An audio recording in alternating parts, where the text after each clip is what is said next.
कैसे हो साथियों। ग्रुप 16 हम एलिमेंट पढ़ रहे थे ग्रुप 16 के, और इसमें कंपाउंड तक आगे थे। डाई ऑक्सीजन हमने देख लिया था, उसकी प्रिपरेशन क्या होती है, प्रॉपर्टीज़ क्या होती है, कैसे वो पैरामैग्नेटिक है। अब उसके कुछ इंपॉर्टेंट केमिकल रिएक्शंस हैं, वो देखेंगे। तो ग्रुप 16 के अंदर इंपॉर्टेंट केमिकल रिएक्शंस देखेंगे डाई ऑक्सीजन की। जैसे कि आपको एक पता ही है, वो कंबशन का सपोर्टर है। तो हाइड्रोकार्बन कोई सा भी हो, एल्कीन, एल्केन, एल्काइन, सबको वो कार्बन डाइऑक्साइड और वाटर में कन्वर्ट कर देती है। तो हम पे है heading important reactions of dioxygen O2। ठीक है, तो पहली तो यही है कि कोई भी हाइड्रोकार्बन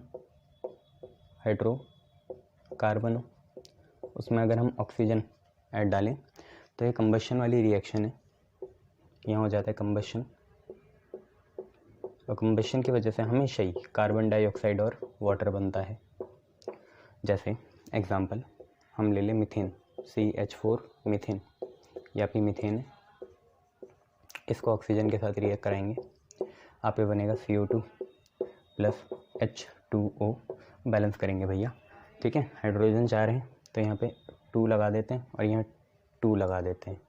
देखो बैलेंस हो गई, CH4 प्लस 2O2, कुल मिला के 4 ऑक्सीजन, 2 यहाँ 2 यहाँ, 4 हाइड्रोजन यहाँ, 1 कार्बन। तो एक तो रिएक्शन ये हो गई पहली, ठीक है। एक रिएक्शन ये जिंक सल्फाइड के साथ भी करता है, ठीक है, वो भी आपको पता है ZNO और SO2 बनता है। तो दूसरी है जैसे जिंक सल्फाइड प्लस ऑक्सीजन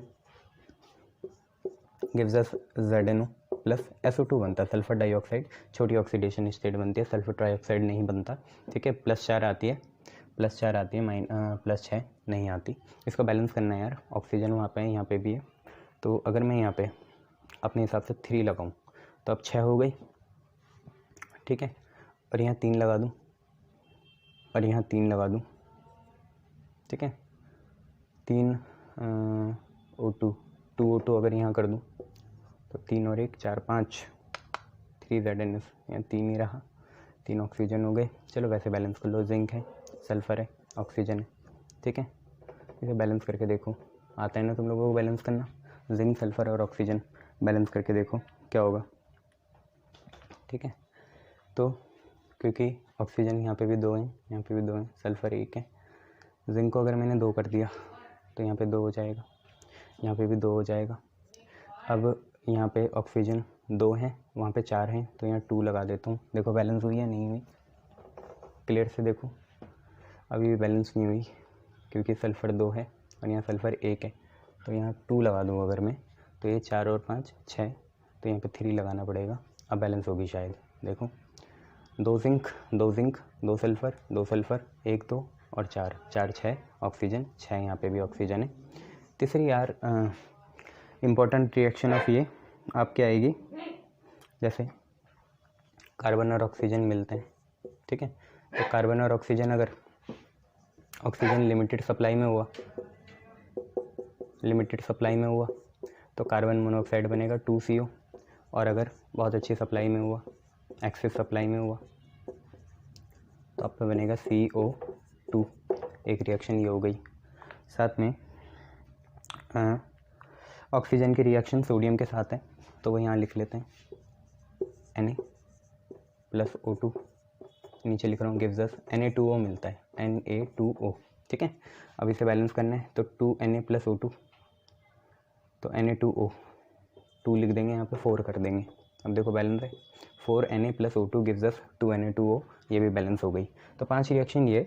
छठी ऐसी एल्युमिनियम के साथ होगी और कैल्शियम के साथ होगी। एल्युमिनियम के साथ बनेगा Al2O3, कैल्शियम के साथ बनेगा CaO, ठीक है। ये तो 5 ही हो गई। छठी देखो, छठी क्या है, एल्युमिनियम के साथ ऑक्सीजन रिएक्ट करेगा तो ऑक्साइड बनाएगा Al2O3, इसे बैलेंस करना है, ठीक है। ऑक्सीजन यहाँ पे कितने ये है, तो यहाँ 2 लगा देंगे, यहाँ 3 लगा देंगे, यहाँ 4 लगा देंगे। देखो बैलेंस है, 4 एल्युमिनियम है, वहाँ पे भी कितने 4 एल्युमिनियम है, ऑक्सीजन 6 हैं, यहाँ पे भी 6 हैं। सातवीं कैल्शियम और ऑक्सीजन बनाते हैं CA2O, इसे भी बैलेंस करना है। तो यहाँ पे O2 ऐसे रहने दो, यहाँ 2Ca बना दो, हाँ तो बैलेंस हो ही जाएगी, 2 लिखना पड़ेगा, यहाँ 4 लिखेंगे, तो 4Ca plus O2 gives us 2Ca2, ठीक है। ये नहीं Ca2 नहीं, कैल्शियम आता है कौन सी वैलेंसी के साथ, ग्रुप 2 और ऑक्सीजन ग्रुप 16 का, दोनों में 2-2 होती है, तो CaO बनेगा। तो यहाँ पे क्या लगा देंगे, 2 लगा देंगे। ये रिएक्शंस है, ठीक है, सारी देख लेना। पहले तो कंबशन वाली है, CO2 H2O, फिर कुछ मेटल के साथ है, जिंक के साथ है, एल्युमिनियम के साथ, कैल्शियम के साथ, ठीक है, ये सारी हैं आपको देखना है। कार्बन की लिमिटेड सप्लाई और एक्सेस सप्लाई में क्या होता है। यूजेस देख लेते हैं अब ऑक्सीजन के, क्या क्या यूजेस हैं।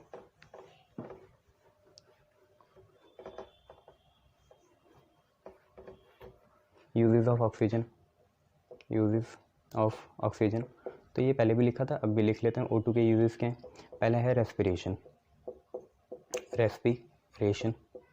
और फिर कंबशन के लिए यूज़ होता है, ठीक है, और कमर्शियली इसके ऑक्साइड बनते हैं।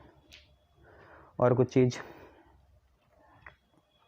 खुद देखो, ऑक्सीजन के सिलेंडर भी यूज़ करते हैं ना इंटेंसिव केयर यूनिट में, ICU में, वो लिख सकते हैं।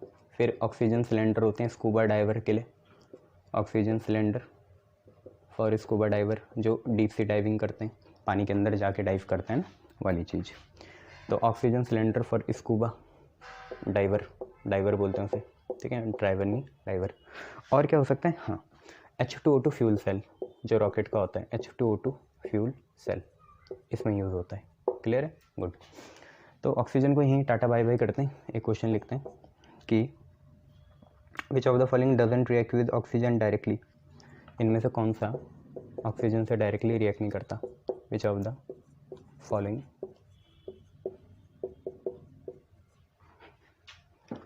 डज नॉट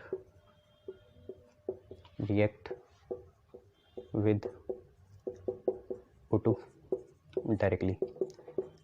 अब मैं आपको नीचे दूंगा कुछ एलिमेंट, उनमें से आपको पता लगाना है कि कौन सा नहीं करेगा।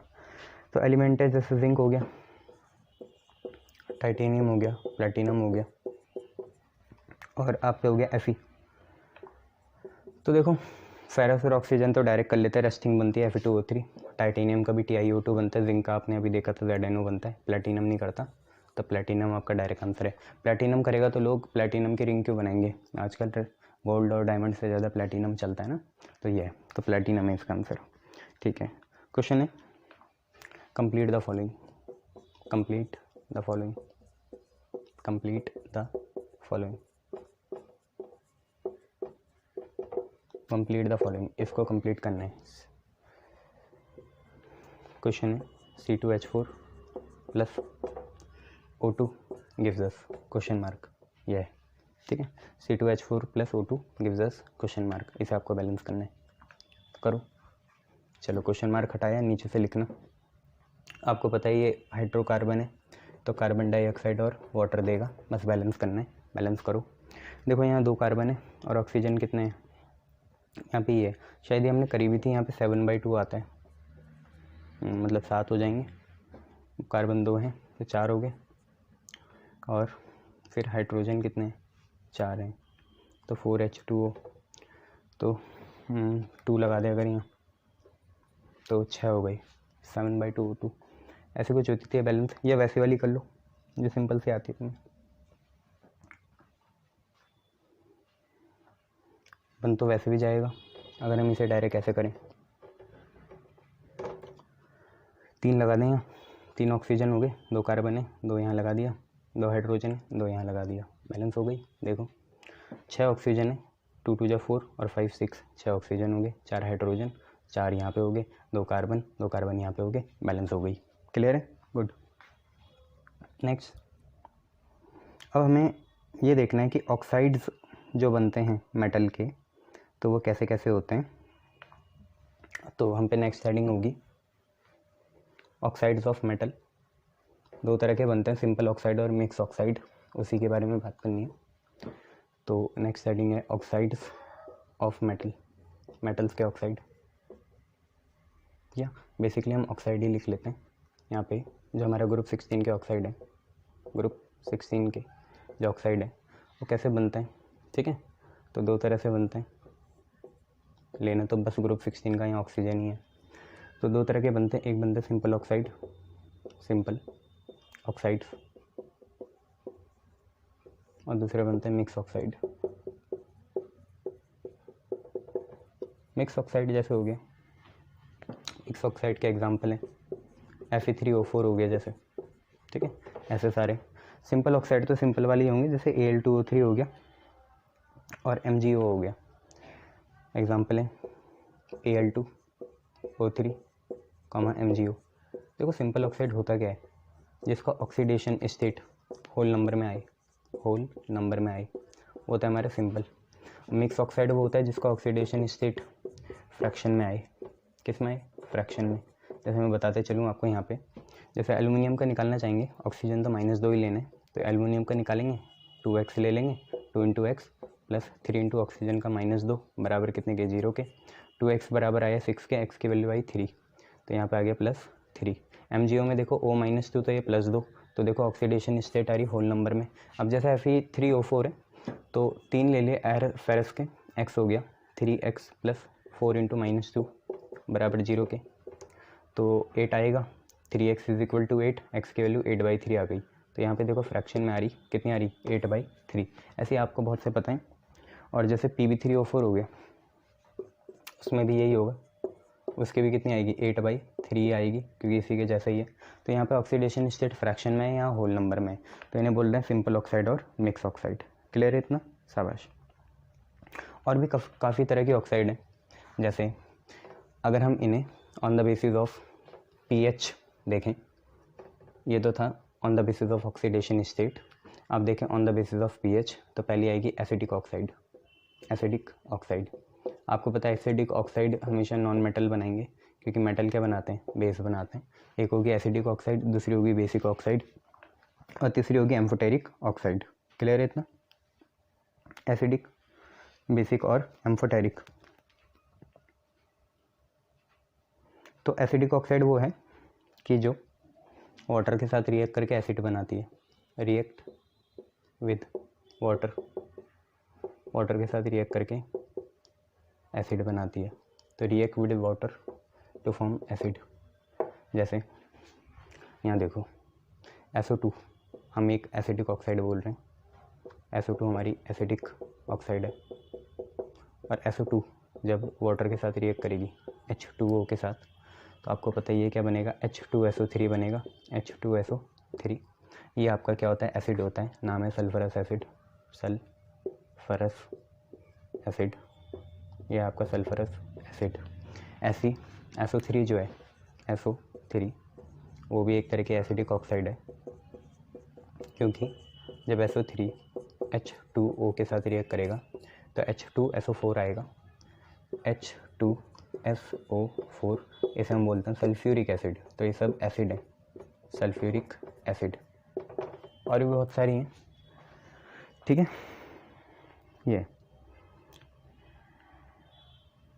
और कुछ non metal oxide higher oxidation state में एसिडिक होंगी, कुछ बेसिक भी होती है। बट यहाँ पे मैं एक नोट दिखाना चाहता हूँ कि हमें पता है जनरली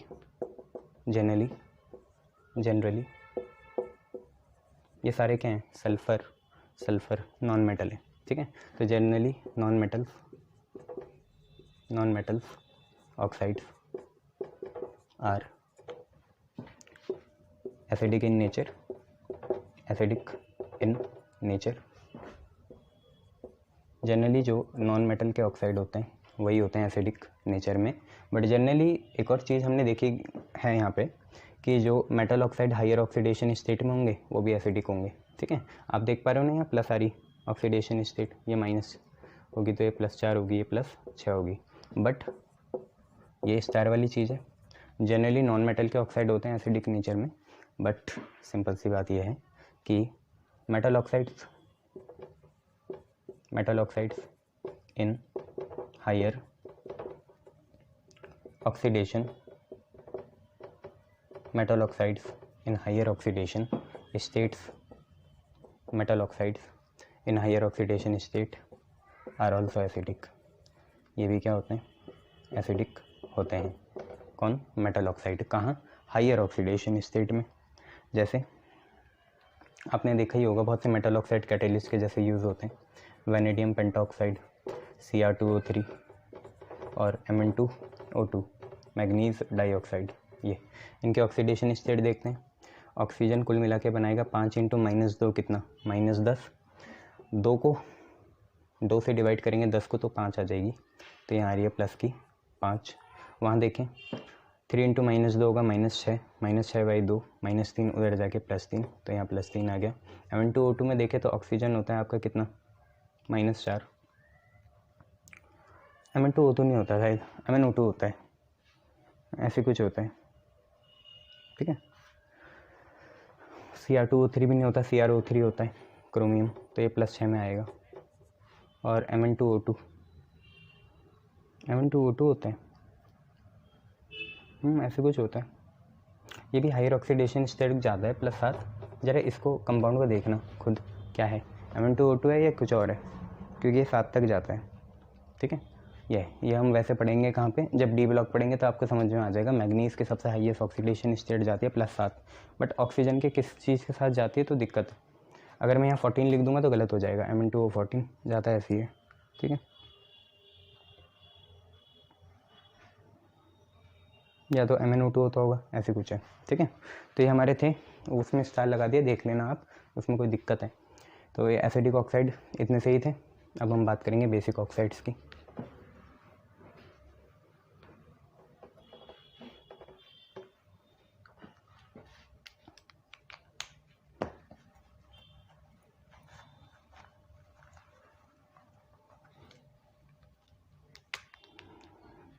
दूसरी बात करेंगे बेसिक ऑक्साइड्स की। बेसिक ऑक्साइड्स, ठीक है, बेसिक ऑक्साइड्स तो generally metal form basic oxide, metal forms basic oxide, basic oxides.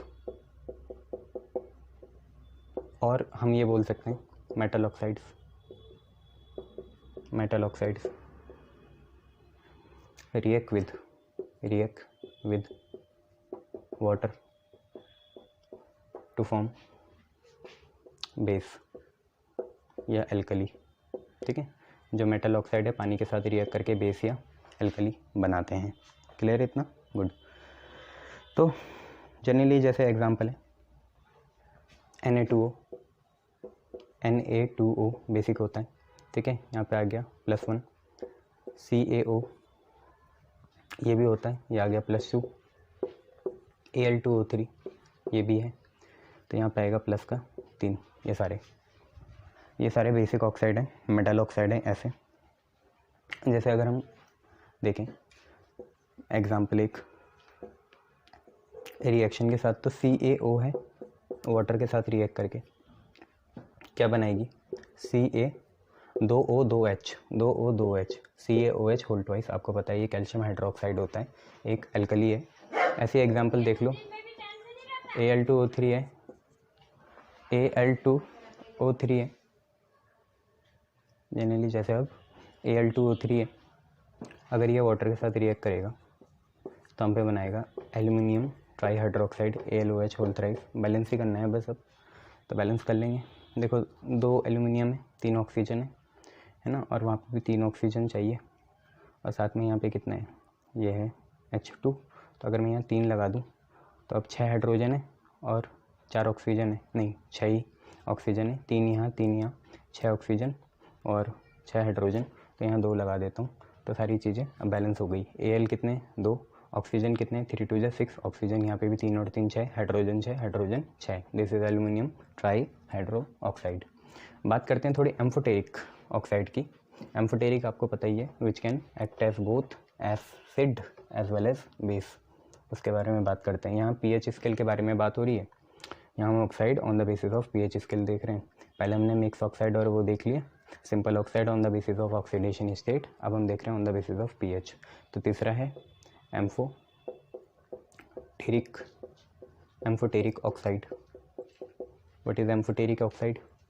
Simple सी बात, which can act both as acid as well as base, which can act acidic as well as basic which can act as acidic as well as basic. कुछ example देखेंगे इसके जो acidic के जैसे भी और बेसिक के जैसे भी एक्ट कर सकते हैं। सबसे पहला एग्जांपल तो यहाँ पे वाटर ही हो गया, जैसे ये एसिड और बेस दोनों के जैसे एक्ट करता है, एम्फोटेरिक होता है नेचर में। देखो कैसे, एक वाटर है, दूसरा वाटर ले लें, ठीक है, एक लोन पेयर इसको दे देगा ये, तो हम पे बनेगा H3O प्लस और OH माइनस। तो देखिए सिंपल सी बात है, मान लो ये एसिड होता, ये बेस होता, ठीक है, तो सिंपल सी बात है, इस एसिड ने अपना एक H उधर दे दिया, तो ये हम पे अब इसकी कंडीशन ये बन गई और इसकी कंडीशन ये बन गई, ठीक है। जो अपना H लूज़ करता है तो एसिड का ये कंजुगेट बेस होगा और ये कंजुगेट एसिड होगा, ठीक है, बेस का कंजुगेट एसिड। तो हमें एरो ऐसे बनाने चाहिए थे, देखो ये जो बेस है इसका बन गया कंजुगेट एसिड, तो ये रहा, और एसिड का कंजुगेट बेस जो कि ये रहा, ठीक है। तो यहाँ पे एसिड जो है वही वाटर है और बेस भी कौन है, वाटर ही है। क्लियर है इतना? गुड। और भी है,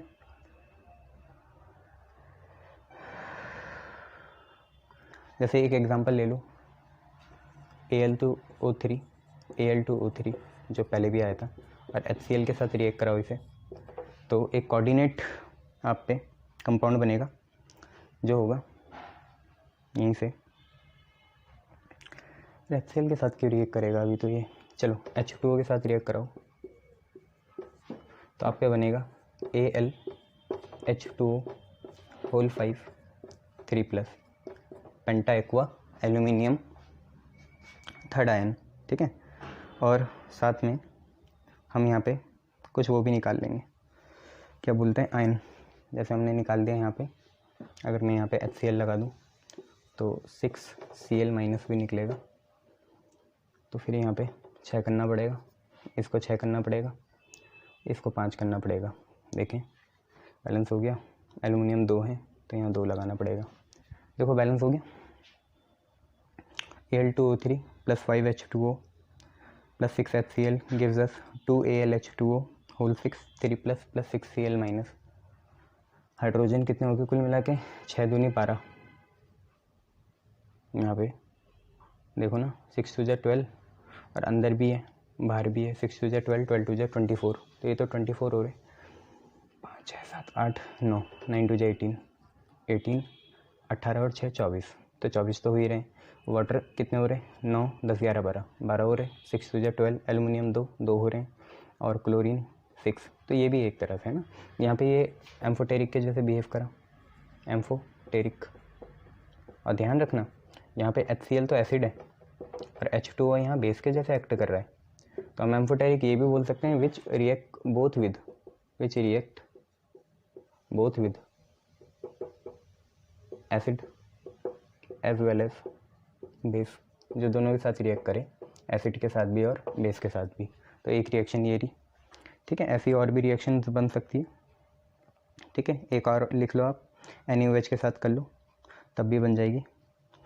हाँ, तो इस रिएक्शन को मिटाते हैं और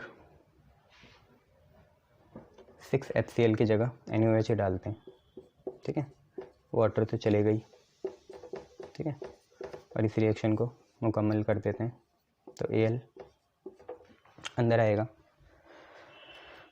OH होल 6, ठीक है,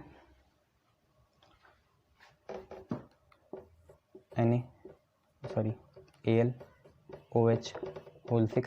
जब कोऑर्डिनेशन पढ़ोगे तो ये समझ में आ जाएगा, ठीक है। और यहाँ पे आएगा Na3 Al OH होल 6, तो यहाँ 3 लगाना पड़ेगा, 2 एल्युमिनियम है तो यहाँ पे 2 लगाना पड़ेगा। देखिए बैलेंस हो गई। सोडियम कुल मिला के कितने 6 हो गए, तो यहाँ 6 लगा देंगे। फिर वाटर कितने हैं, वाटर हैं 12, तो 6 तो यहाँ से हो गए, अब 3 यहाँ लगाना पड़ेगा, 3H2O, तब बैलेंस हो जाएगा। देखो एल्युमिनियम कितने हैं, 2 हैं, तो 2 एल्युमिनियम हमें दिख ही रहे हैं। सोडियम कितने 6 हैं, 3 2 6, और ऑक्सीजन कितने हैं, 3 यहाँ हो गए, 6 यहाँ हो गए, 6 3 9 10 11 12, तो यहाँ पे भी ऑक्सीजन 12 हैं। हाइड्रोजन देखें अगर हम, तो हाइड्रोजन कितने हैं, 12 हैं, तो 6 यहाँ पे 6 वहाँ पे 12, तो ये भी हो रहा है। अब यहाँ पे देखो ये बेस होगा, ये एसिड के जैसे ट्रीट करेगा, और ये चीज़ एम्फोटेरिक होगी, ये चीज़ होगी एम्फोटेरिक। तो एक रिएक्शन ये भी है, ये सारे कोऑर्डिनेशन कंपाउंड बन रहे। ये पॉजिटिव वाला है, पहला वाला नेगेटिव बना था, उसमें Cl- आया था, तो ये है। अच्छा, इसके बाद हम देखेंगे न्यूट्रल ऑक्साइड, चौथा। न्यूट्रल ऑक्साइड वो हैं जो ना तो एसिड और ना तो बेस किसी के भी जैसे रिएक्ट नहीं करेंगे। एम्फोटेरिक तो दोनों के जैसे बिहेव कर रहे हैं, पर न्यूट्रल तो करते ही नहीं है। न्यूट्रल ऑक्साइड्स, ये चौथा है। न्यूट्रल ऑक्साइड है neither act as acids nor base, ना एसिड ना बेस। इसके सबसे मतलब बेसिक ऑक्साइड जो होते हैं न्यूट्रल ऑक्साइड होते हैं, जैसे CO हो गया, NO2 हो गया, ये सारे, ठीक है, CO, NO2, और वो होते हैं लाफिंग गैस बना लो, N2O एक्सेट्रा, ठीक है। अब हमारा नेक्स्ट टॉपिक होगा ओजोन। कौन सा? ओजोन। तो ओजोन पढ़ेंगे O3, उसको समझेंगे थोड़ा और आगे बढ़ेंगे, ठीक है, गुड।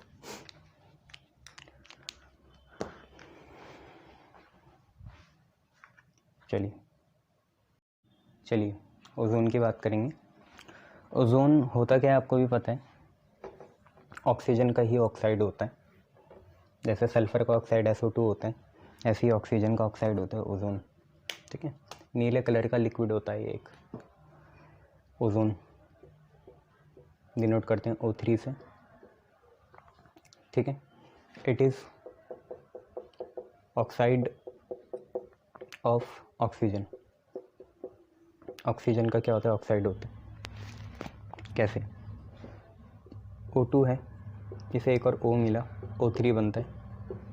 जैसे सल्फ़र को O2 मिलता है तो SO2 बनता है ना, वैसे ही, ठीक है। सल्फ़र और ऑक्सीजन देखना, ऑक्सीजन को O2 मिला, O3 बना, सल्फ़र को ऑक्सीजन मिला, SO2 बना, वैसे ही। बट ज़्यादा ये कहना सही होगा कि it is allotrope of oxygen. Allotrope, various physical forms, जैसे ऑक्सीजन की एक फिजिकल फॉर्म O2 है, वैसे ऑक्सीजन की एक फिजिकल फॉर्म O3 भी है, तो it is an allotrope of oxygen. Oxygen का क्या है? एलोट्रॉप है, ठीक है। अब जरा इसका लैब प्रिपरेशन देख लेते हैं। पता है ना मिलता कहाँ है? ये स्ट्रेटोस्फेयर में मिलता है, पता है ना, ये naturally found at stratosphere. Stratosphere कहाँ होता है? 20 किलोमीटर ऊपर होता है अर्थ की सरफेस से। तो O3 is naturally found at stratosphere, जो कि नियरली 20 किलोमीटर है अबव अर्थ सरफेस। अर्थ की सरफेस से 20 किलोमीटर ऊपर होता है, वहाँ मिलता है ये, ठीक है। लैब प्रिपरेशन कैसे करते हैं? तो हम इलेक्ट्रिकल डिस्चार्ज पास करते हैं, ठीक है। तो बाय लैब प्रिपरेशन है by passing stream of oxygen, oxygen की पूरी बौछार कर देते हैं थ्रू साइलेंट इलेक्ट्रिकल डिस्चार्ज। एक आर्क हम बनाते हैं, इलेक्ट्रिकल आर्क, जैसे ब्रेडिक्स आर्क मेथड में था, वैसे ही हम एक आर्क बनाते हैं और उस आर्क से ऑक्सीजन का गश्त या विंड पास कराते हैं, तो वहाँ से ये बन जाता है। रिएक्शन तो सिंपल सी होगी, ठीक है। हम क्या लेंगे? 3O2 लेंगे, इलेक्ट्रिकल डिस्चार्ज करेंगे, इलेक्ट्रिक डिस्चार्ज 3O2 से बनेगा कितना? 2O3। क्लियर? ये है। ऑब्वियसली जब ये रिएक्शन होती है तो हीट भी रिलीज़ होती है, तो डेल्टा H क्या होगा? नेगेटिव होगा, ठीक है। ये चीज़ है, बट ये अपने आप नहीं होना चाहती, अपने आप ऊपर भी UV रेज लगती हैं तब होता है ये, ठीक है। तो ओजोन जो है ऑक्सीजन का ऑक्साइड है, O2 + O gives us O3, जैसे सल्फ़र प्लस ऑक्सीजन SO2 देता है। नेचुरली ये स्ट्रेटोस्फेयर में मिलती है, अर्थ की सरफेस से 20 किलोमीटर ऊपर। जनरली एलोट्रॉप होती है ऑक्सीजन का, ये कहना सही होगा। और लैब प्रिपरेशन कैसे होती है? हम गस्ट या wind of oxygen silent electrical discharge से पास करते हैं, जो कि ऐसी है। क्लियर इतनी बातें? गुड। इसकी थोड़ी प्रॉपर्टीज़ देखते हैं। It is a pale blue gas. इसकी प्रॉपर्टी क्या है?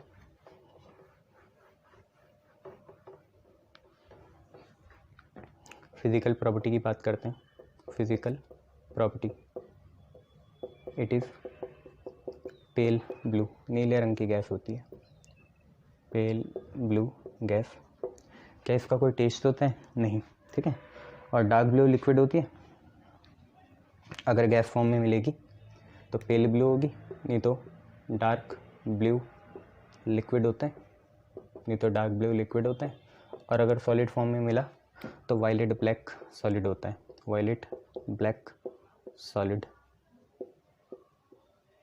क्या होता है? वायलेट ब्लैक सॉलिड होता है, इतना याद रखना। क्लियर है? गुड। ना O3 बहुत एक्सप्लोजिव होता है, क्यों होता है वो मैं आपको बता देता हूँ।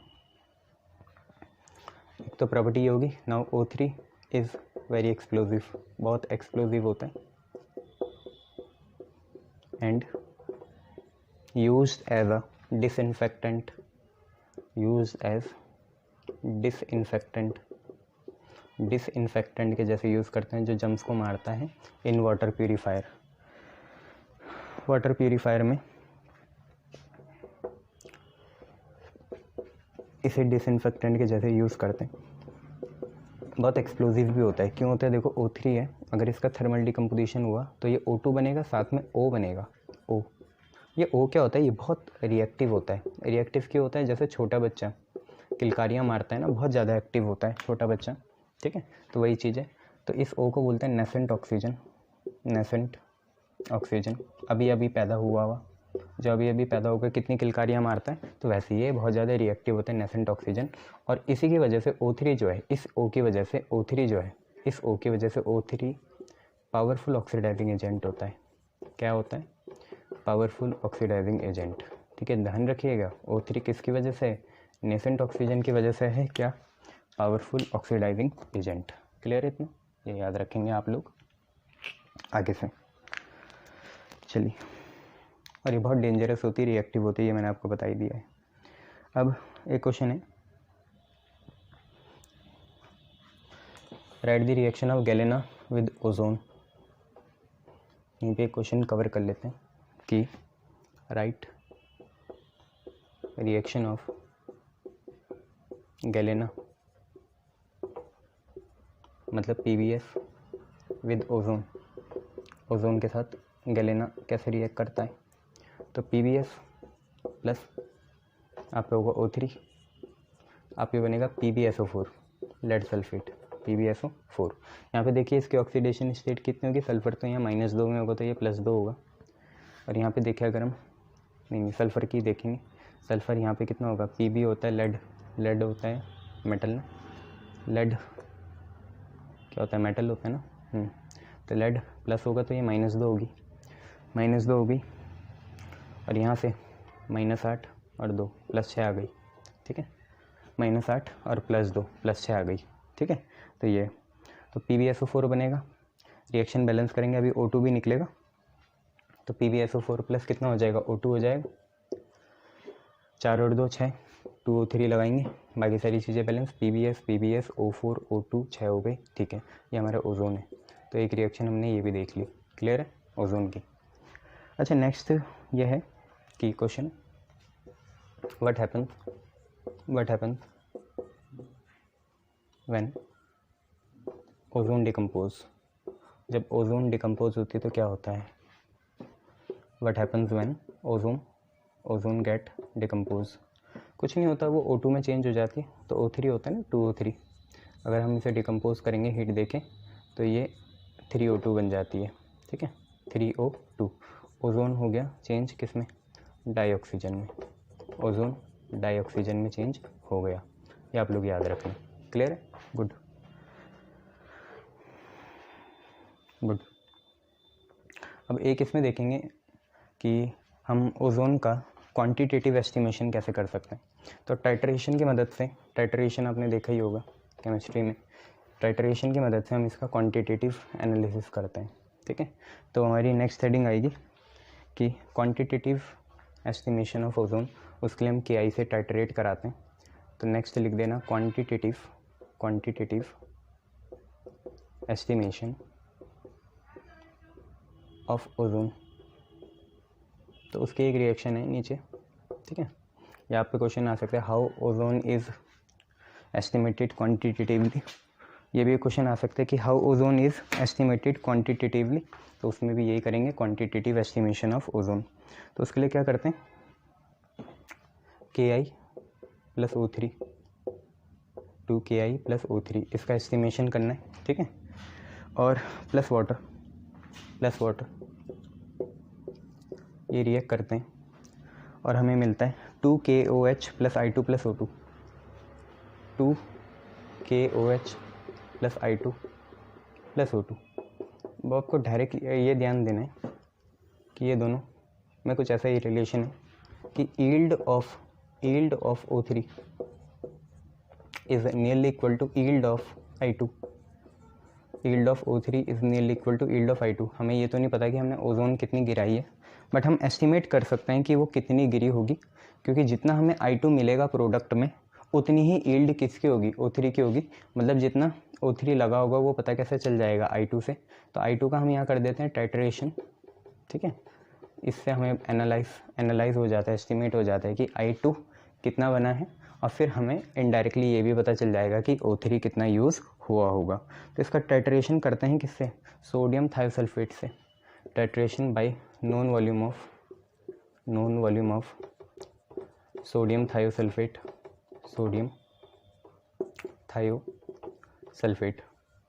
पता है सोडियम थायोसल्फेट क्या होती है, Na2H2O3, इसकी नॉन वॉल्यूम होती है।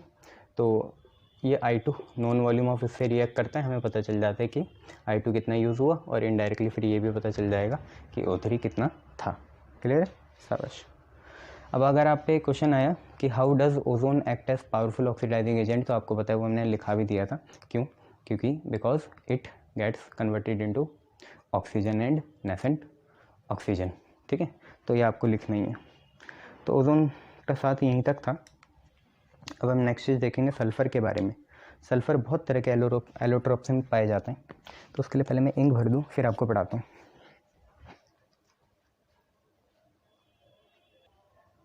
चलिए अब हम देखेंगे थोड़ा सल्फ़र के बारे में।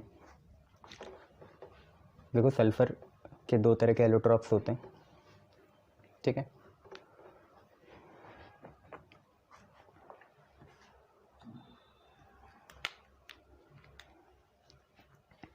हम देखना चाहेंगे सल्फ़र के बारे में।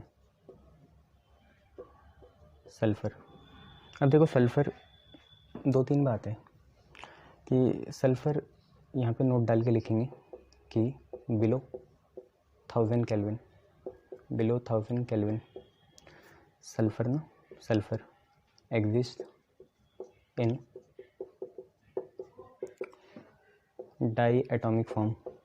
ये बहुत इंपॉर्टेंट है, 1000 केल्विन से नीचे सल्फ़र जो है डाई एटॉमिक फॉर्म में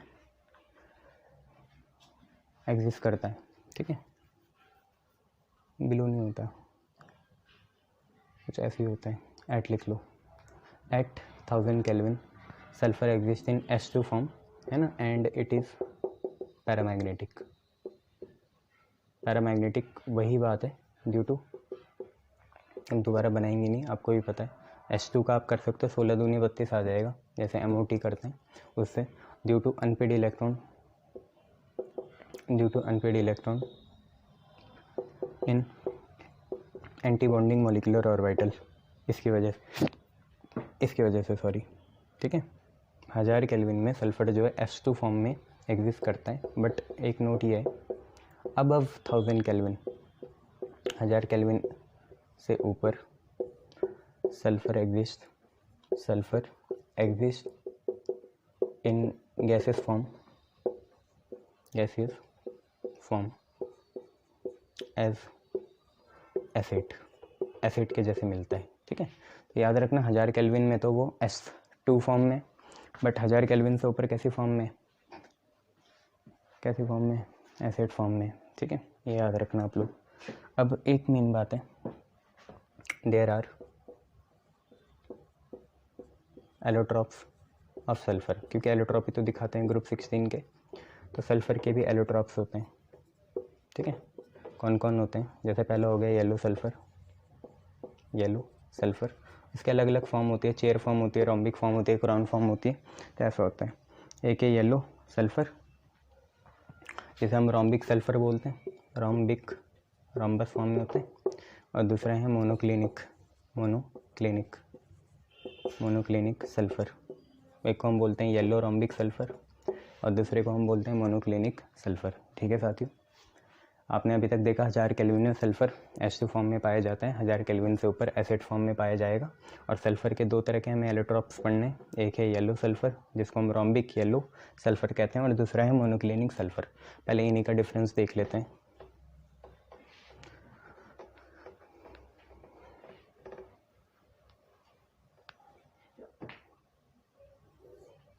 येलो रोम्बिक सल्फ़र और दूसरा है मोनोक्लिनिक सल्फ़र। एक है येलो रोम्बिक सल्फ़र, दूसरा है मोनोक्लिनिक सल्फ़र। तो येलो रोम्बिक सल्फ़र जो होता है वो इसको हम जनरली, पहले तो ये देख लो, येलो रोम्बिक सल्फ़र को अल्फ़ा लेते हैं, मोनोक्लिनिक को बीटा लेते हैं। और येलो रोम्बिक सल्फ़र जो है वो स्टेबल है बिलो 369 केल्विन।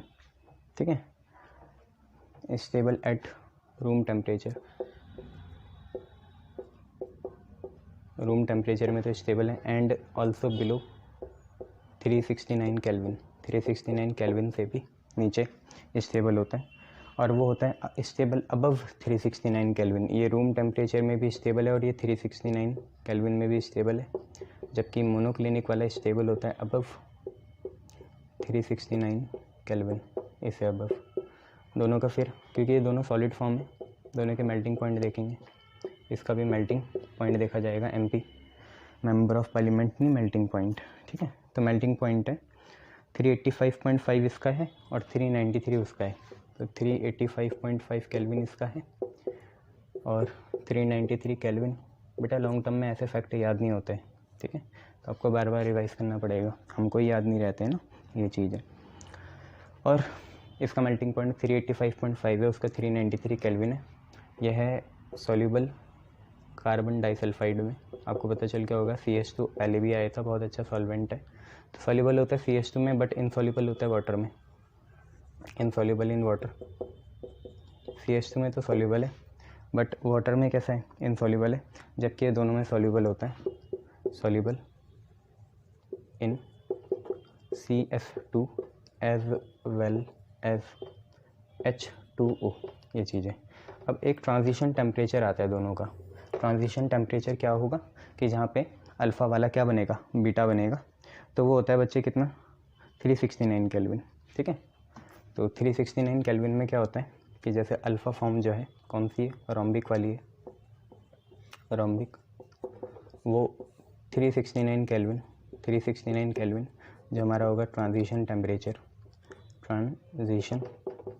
टेम्परेचर, उसमें ये बीटा मोनोक्लिनिक फॉर्म बन जाएगी, बीटा मोनोक्लिनिक फॉर्म बन जाएगी। ठीक है, this is your transition temperature to convert alpha monoclinic form, alpha rhombic form into beta monoclinic form, ये आप याद रखना। अब थोड़ा शेप देखें कैसी होती है। देखो पहले तो दोनों क्राउन या रिंग फॉर्म में, पकड़ रिंग स्ट्रक्चर में रहते हैं, अल्फ़ा और बीटा फॉर्म दोनों। कहाँ, 369 केल्विन में नहीं, उससे नीचे। और जैसे 369 केल्विन में आते हैं तो इनकी चेयर वाली फॉर्म हो जाती है। ठीक है, ये तो वही देखेंगे। तो यहाँ पे एक फंस जा रहे हैं, यहाँ पे कोई बात नहीं। यहाँ पे both alpha and beta form, ठीक है, यहाँ पे दोनों फॉर्म की क्राउन शेप आएगी। क्राउन आपको पता है कैसे बनता है, एक सल्फ़र यहाँ बना देंगे, एक यहाँ बना देंगे, एक यहाँ बना देंगे, तो ये तो क्राउन का नीचे का पार्ट हो गया। 8 बनाने हैं कुल आपको, है ना, तो एक सल्फ़र यहाँ बना दो, एक सल्फ़र यहाँ बना दो, फिर एक सल्फ़र ऐसा, एक सल्फ़र ऐसा, तो अभी तो कितने हुए, 6 हुए। तो हाँ समझ गया मैं, एक ऊपर नीचे भी होगा, ठीक है, गुड, एक ऊपर नीचे भी होगा, देखो ऐसे, ऊपर नीचे, ये इसे बोलते हैं both alpha and beta form exist as S eight crown. Crown है ना, ये क्राउन होता है रानी का ना मुकोटा, वो क्राउन या पकड़ रिंग फॉर्म, पकड़ रिंग, पिचकी हुई रिंग, जैसे कागज़ होता है फ्लैट, उसको दबा दो पिचका दो ऐसे हाथ से वाली फॉर्म, पकड़ रिंग फॉर्म, ठीक है। और जब हम इसे हीट करते हैं, क्या करते हैं, हीट, तो ये चेयर वाली फॉर्म आ जाती है, जैसे बार्बर की चेयर होती है वैसी फॉर्म आएगी, ठीक है। बार्बर की चेयर पता है ना आपको कैसी होती है, ऐसी होती है ना कुछ यूँ, तो ऐसी फॉर्म आ जाएगी, ठीक है। तो इसे बना ही लेते हैं, ठीक है। 8 दिखाने को नहीं, 1 2 3 4 5 6 7 8 ऐसे, इस सबसे यहाँ 6 ही आएंगे, हाँ 6 फॉर्म आएंगी, तो ऐसी है। इसे थोड़ा वैसा बनाने, और यहाँ पे दोनों एसिड फॉर्म में, और हीट करने के बाद ये दोनों S6 फॉर्म में आ जाते हैं, जो ये रही आपके S6 फॉर्म। यहाँ पे आप सल्फ़र बना देना, एक सल्फ़र यहाँ, 6 आएंगे यहाँ पे, हीट करने के बाद सिर्फ 6 कार्बन का, 6 सल्फ़र का क्लस्टर है, और हीट करने से पहले दोनों अल्फ़ा बीटा फॉर्म 8 के क्लस्टर में थी, क्राउन फॉर्म या रिंग फॉर्म में, अब ये 6 के क्लस्टर में आ गई, ठीक है। तो ये देख लेना, और ये आपको बताइए कैसी दिख रही है, जैसे बैठते हो ना आप लोग यहाँ बाल कटाने, तो दिस इज चेयर फॉर्म, और इससे पहले वाली थी क्राउन या पकड़ रिंग फॉर्म, उसमें 8 होंगे, 8 का क्लस्टर होगा, और यहाँ पे 6 का क्लस्टर होगा। तो सल्फ़र की भी कहानी यहाँ ख़त्म होती हुई। अब हमारा नेक्स्ट टॉपिक है SO2, तो वो हम SO2 देखते हैं, ठीक है, और फिर आगे बढ़ जाएंगे। Clear, good. तो हम पे नेक्स्ट चीज़ है SO2, सल्फ़र डाइऑक्साइड।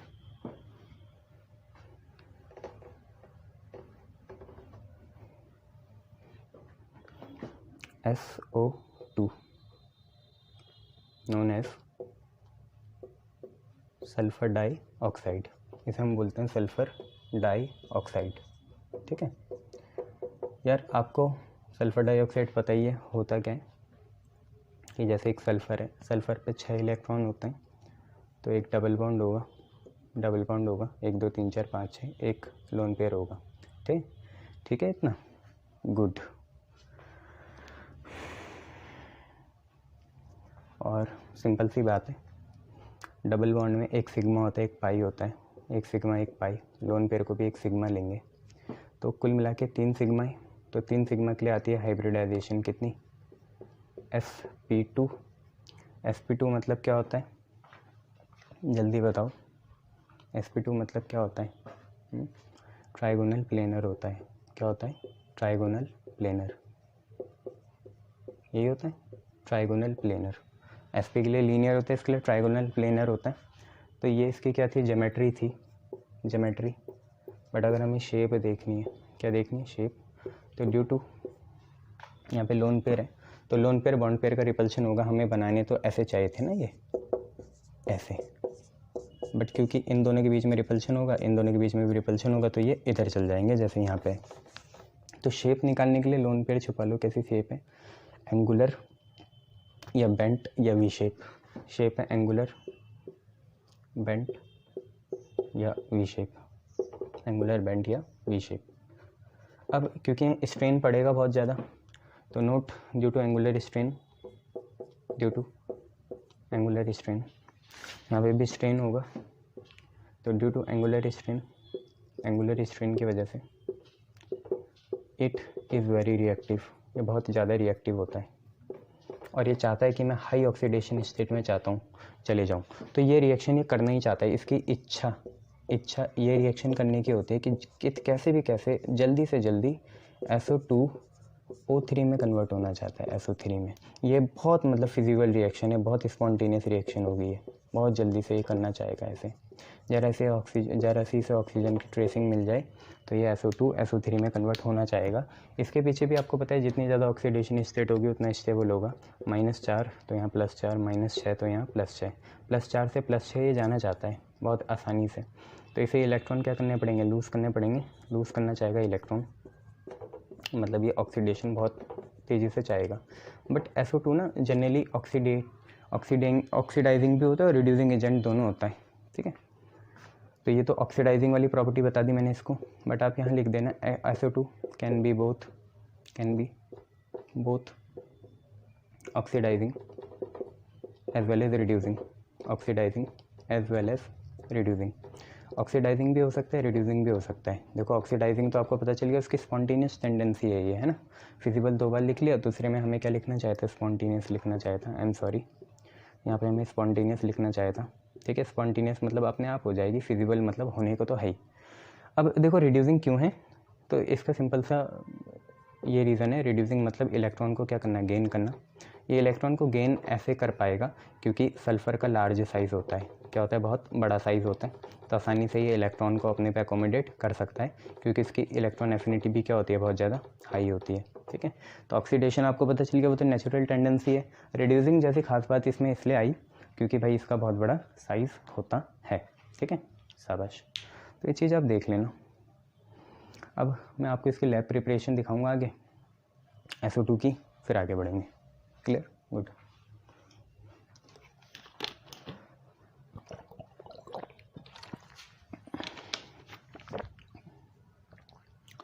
चलिए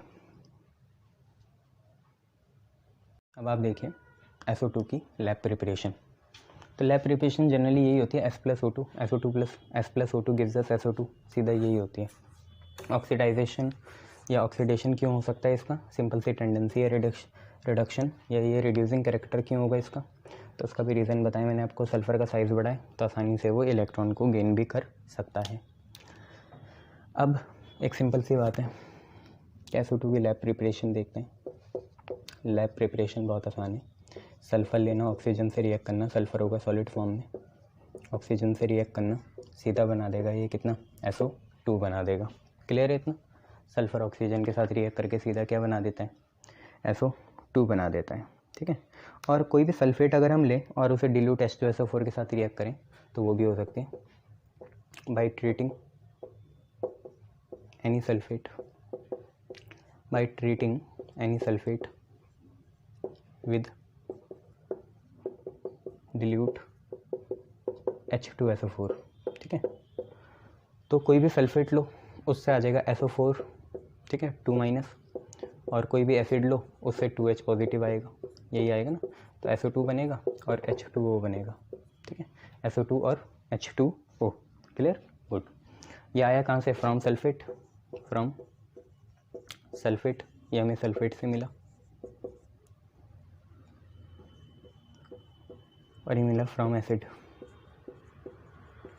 ठीक है, SO2 प्लस H2O।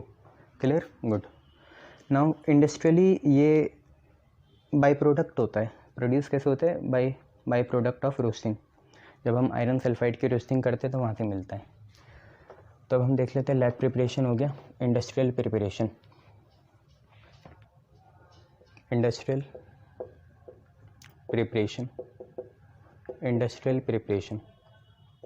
तो it is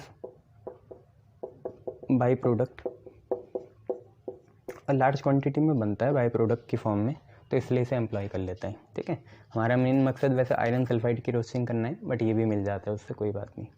it is by product of roasting of iron sulphide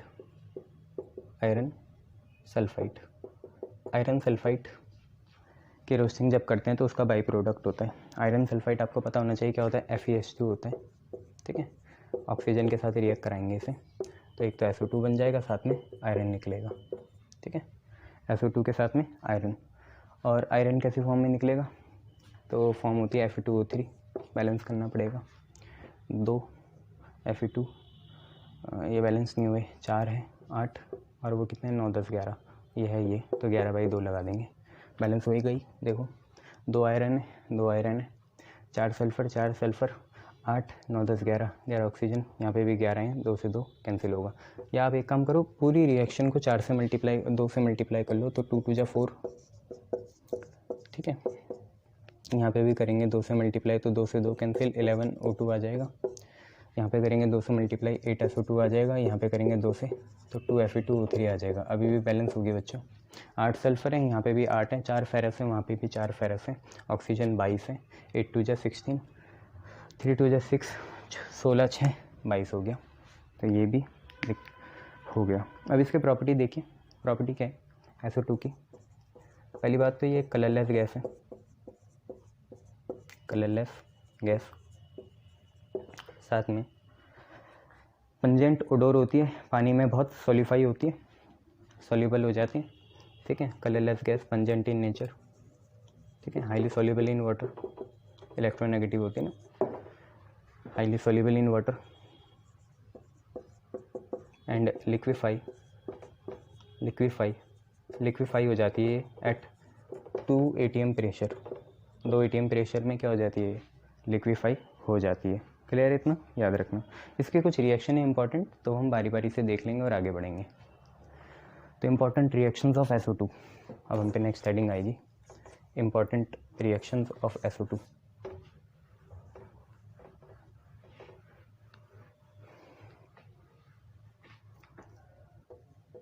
important reactions of sulphur dioxide. Sulphur dioxide के इंपॉर्टेंट रिएक्शंस हम देखना चाहेंगे। क्लियर है। जैसे पहली तो है सल्फर डाइऑक्साइड वाटर के साथ रिएक्ट करेगी तो क्या बनाएगा, आपको ये पता है H2SO3 बनाएगा, ठीक है। दूसरा हमारी रिएक्शन है सल्फर डाइऑक्साइड NaOH के साथ रिएक्ट करे, SO2 NaOH के साथ रिएक्ट करे तो क्या बनेगी, एक तो बनेगा Na2SO3 और साथ में बनेगा वाटर। अब इसे बैलेंस करेंगे बस, और कुछ नहीं। तो 2 NaOH लगा दें तो, और मेरे हिसाब से बैलेंस हो ही गई है। कैसे, सोडियम 2 है, सल्फ़र 1 है, ऑक्सीजन 4 है, 3 और 1 4, हाइड्रोजन 2 है, बैलेंस हो ही गई।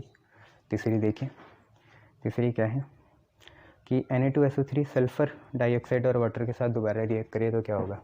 तो Na2SO3 जो बना वाटर और सल्फ़र डाइऑक्साइड के साथ रिएक्ट करे तो आपका बनता है सोडियम हाइड्रोजन सल्फेट NaHSO3, ठीक है। और साथ में देखिए आप सोडियम 2 थे ना, तो यहाँ 2 लगाना पड़ेगा, ठीक है।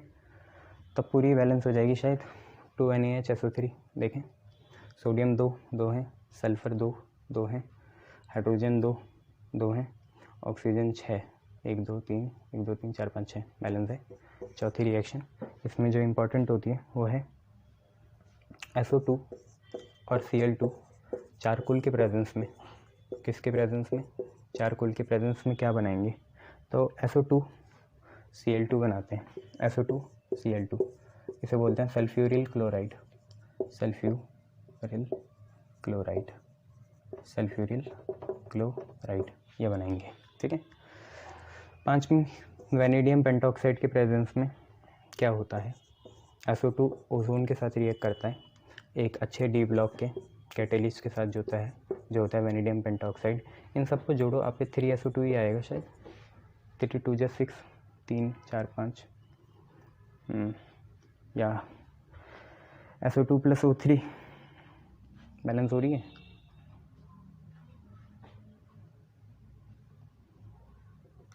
SO2 + 2O3 कर दें तो कितना होगा, ये 3 और 2 6 और 8, 4 लगा दूँ, SO2 और O3 और यहाँ SO3 बनेगा, 3 सल्फर ट्राइऑक्साइड बनेगा डाई से, तो बैलेंस हो जाएगी। अगर मैं यहाँ 2 लगा दूँ तो ये 6 है, और यहाँ पे कर सकते हैं कुछ, यहाँ 2 लगा दिया तो ये 4 5 6 7, यहाँ पे 2 लगा दिया, कोई फ़ायदा नहीं यार, बैलेंस कैसी होगी फिर ये।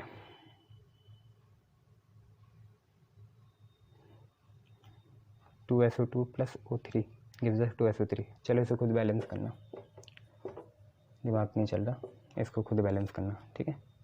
तो balance your self, do it your self, DIY, इसे खुद करना बैलेंस, ठीक है। SO3 + O3 gives us 2SO3, balance हो रखी है क्या, अभी तो नहीं हो रखी ना, 5 है, तो ये खुद बैलेंस करना आप, ठीक है। चलो, जो मॉइस्ट SO2 होती है वो बिहेव एज रिड्यूसिंग एजेंट, तो इसे हम क्वेश्चन फॉर्म में लिख लेते हैं और रिएक्शन देखना क्या है। रिएक्शन ऐसी है कि क्वेश्चन है गिव अ रिएक्शन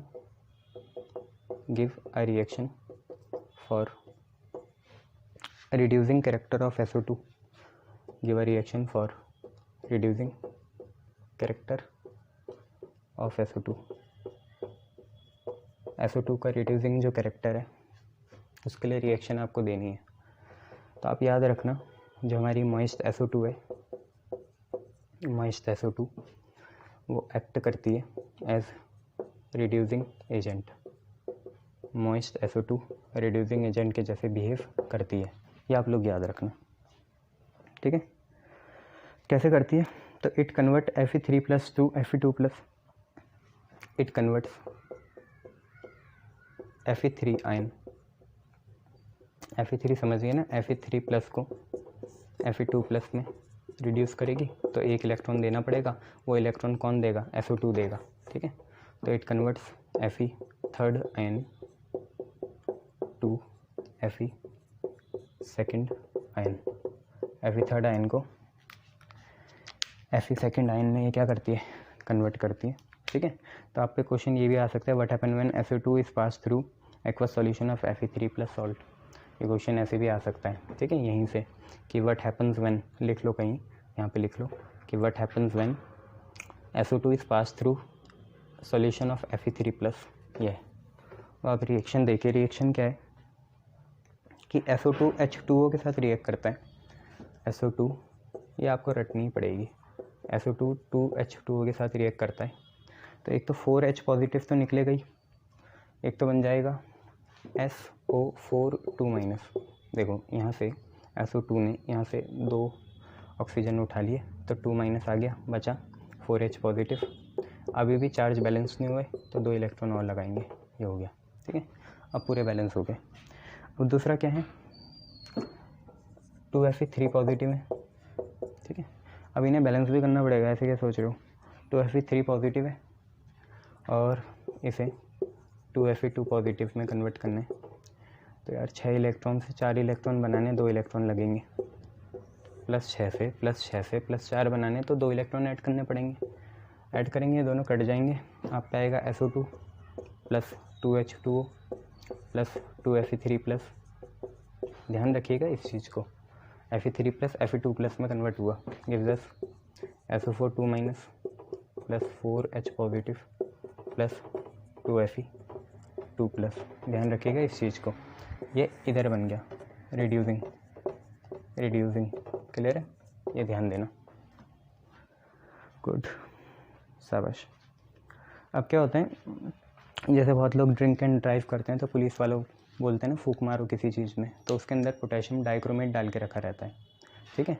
उसमें जैसे हम फूंक मारते हैं तो वो पिंक कलर का होता है, और जैसे ही अल्कोहल की वेपर उस पर जाती है अपनी सांस से तो वो कलरलेस हो जाता है। तो वहाँ से हमारा SO2 का डिटेक्शन होता है, क्योंकि आपको पता ही होगा वाइन बियर में SO2 होती है, तो वहीं से रिलेटेड है, SO2 की प्रेजेंस पता चल जाती है। तो ट्रैफिक पुलिस वाले यही करते हैं।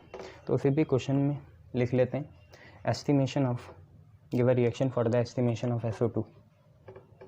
SO2 का एस्टिमेशन कैसे होता है, क्योंकि ये पोटेशियम डाइक्रोमेट जो कि पिंक कलर का होता है उसे कलरलेस बनाती है। तो give the reaction for the identification of SO2 या प्रेजेंस ऑफ SO2, आइडेंटिफिकेशन या प्रेजेंस ऑफ SO2, इसके लिए एक रिएक्शन लिखनी है। तो सिंपल सी बात है यार, इसके लिए कुछ करेंगे नहीं, इसको हम ये भी बोल सकते हैं test for SO2, test for SO2, ठीक है। SO2 का टेस्ट हो रहा है भैया, तो 5SO2 5 सल्फर डाइऑक्साइड होती है और 2 KMnO4 होता है, 2 KMnO4 + 2H2O ये होता है। KMnO4 होता है पिंक कलर का, किस कलर का? पिंक कलर का, और ये बना देता है 2H2SO4 उसी सॉल्यूशन के अंदर जिसमें आप फूंक मारोगे, होता है ना वो पाइप होता है, फूंक मारते हैं उसमें वेपर जाती है फिर SO2 की दारू से, तो फिर वो पिंक कलर का KMnO4 डिकलराइज हो जाता है। तो 2H2SO4 + K2SO4 + K2SO4 + 2MnSO4 2MnSO4 ये होता है, ठीक है। यहाँ पे भी देखें तो कौन सी प्रोसेस हो रही होगी, रिडक्शन ही हो रही होगी। देखो कैसे, मैग्नीज का निकालना है, जैसे यहाँ पे मैग्नीज को x मानो, पोटेशियम का +1, ऑक्सीजन कितने 4, तो आएगा कुल मिला के -8 बराबर 0 के, यहाँ से आया -7, उधर जाके +7, तो मैग्नीज यहाँ +7 ऑक्सीडेशन स्टेट में। और यहाँ पे देखें तो मैग्नीज का x मान लो, सल्फ़र का कितना होगा 6 होगा, क्योंकि बड़ा कंपाउंड है तो 6 में ही जाएगा। ये छोटा होता अगर SO2 होता तो 4 बोलता, H2 होता तो -2 बोलता, बड़ा कंपाउंड है इसलिए 6 ही होगा सल्फ़र, है ना। ऑक्सीजन होगा -8, 4 इंटू -2 -8 हो गया, सल्फ़र 6 हो गया, तो आ गया x की वैल्यू कितनी 2, तो यहाँ पे आएगी +2, कितनी आ गई +2। तो since oxidation state of manganese changes from कहाँ से कहाँ गई, मैंगनीज यहाँ पे था। और बच्चों ये कलरलेस होता है ना, ये याद रखना, दिस इज़ कलरलेस, इसमें कोई रंग नहीं होता। पिंक से कलरलेस बन जाते कब, जब SO2 हो, और ये SO2 कहाँ से आते हैं, हमारी जो हम गंदी आदत करते हैं, दारू दूरू पीते हैं, उससे उसकी जो वेपर होती है, सांस होती है, वहाँ से, है ना। मैग्नीज चेंज फ्रॉम +7 से क्या आ गया, ये +2 आ गया, कैसे आएगा, 5 इलेक्ट्रॉन गेन करने पड़ेंगे, तो गेन करा, तो ये रिडक्शन ही है। यहाँ से SO2 की रिडक्शन प्रॉपर्टी भी आइडेंटिफाई होती है और SO2 का एस्टिमेशन भी हो जाता है। समझो ज़रा, ये सॉल्यूशन होता है, फूंक मारते हैं, अगर हमने नशीले पदार्थ का सेवन कर रखा होगा तो उसमें SO2 ज़रूर होगा, तो पिंक कैसा बन जाएगा, कलरलेस बन जाएगा। क्लियर है इतना, गुड, ठीक है, बहुत बढ़िया। चलिए नेक्स्ट देखिए।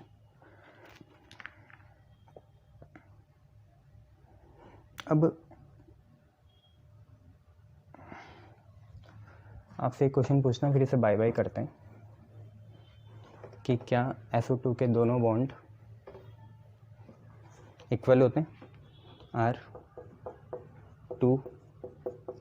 R2SO bonds in SO2 are equal, SO2 are equal. तो हाँ, ये तो हो गई रेजोनेंस की वजह से, सल्फ़र होता है, 2 ऑक्सीजन होते हैं, ऐसे लोन पेयर होता है, आपने ऐसे सोची होगी इमेज, ठीक है।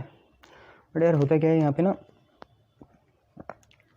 आप अगर इसका इलेक्ट्रॉन डॉट स्ट्रक्चर बनाओगे तब भी आपको समझ में आ जाएगा, ऑक्सीजन पे कितने इलेक्ट्रॉन होते हैं, 6 होते हैं, 1 2 3 4 5 6, 1 2 3 4 5 6, सल्फ़र के 2 ये 2 ये और 2 ये, है ना।